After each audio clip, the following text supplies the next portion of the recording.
Assalamualaikum warahmatullahi wabarakatuh. Perkenalkan, nama saya Hilda Amelia.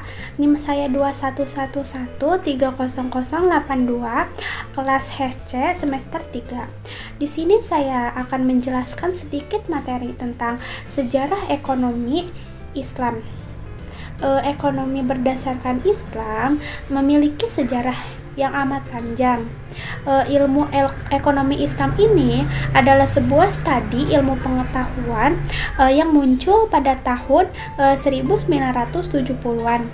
Tetapi pemikiran tentang ekonomi Islam ini juga telah muncul sejak Islam itu diturunkan melalui Nabi Muhammad SAW.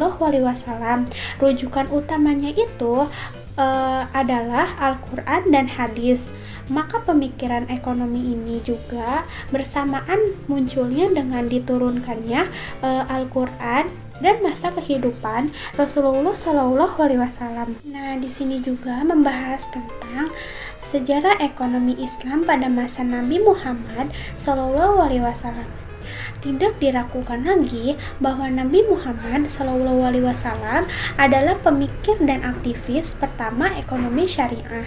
Bahkan sebelum beliau diangkat menjadi Nabi dan Rasul, pada zamannya telah dikenal dengan transaksi jual beli serta perikatan atau kontrak dan sampai batas-batas tertentu.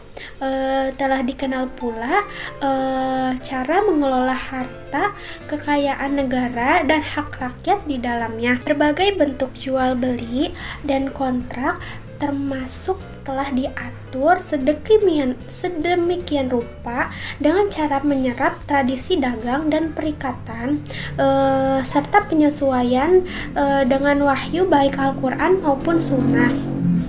Bahkan lebih jauh lagi, sunnah Rasul telah mengatur berbagai alat transaksi dan teori pertukaran dan percampuran yang melahirkan berbagai istilah syariah, ekonomi syariah serta hukumnya seperti al-uqud, al-mudarobah, al-musaqah dan lain-lain.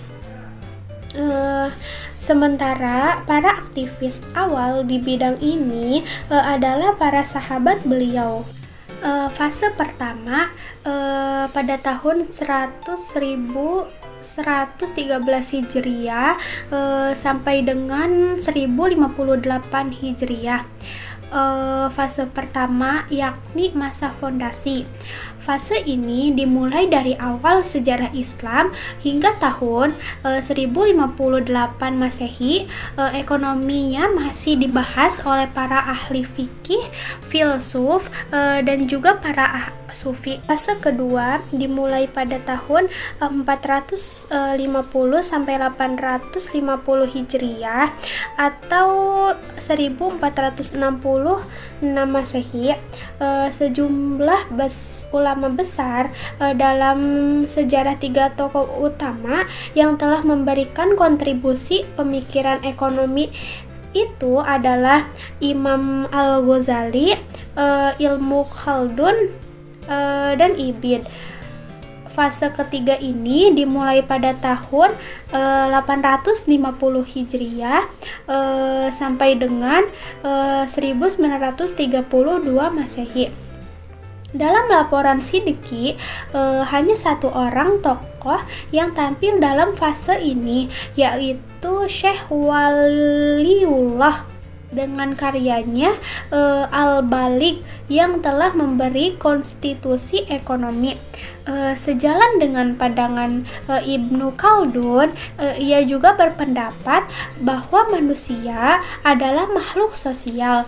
Kesejahteraan manusia terletak pada kerja sama yang terjadi dalam berbagai bentuk seperti tukar menukar, kontrak bagi hasil, dan hasil panen. Nah, di sini juga ada penjelasan mengenai perkembangan ekonomi Islam pada masa klasik.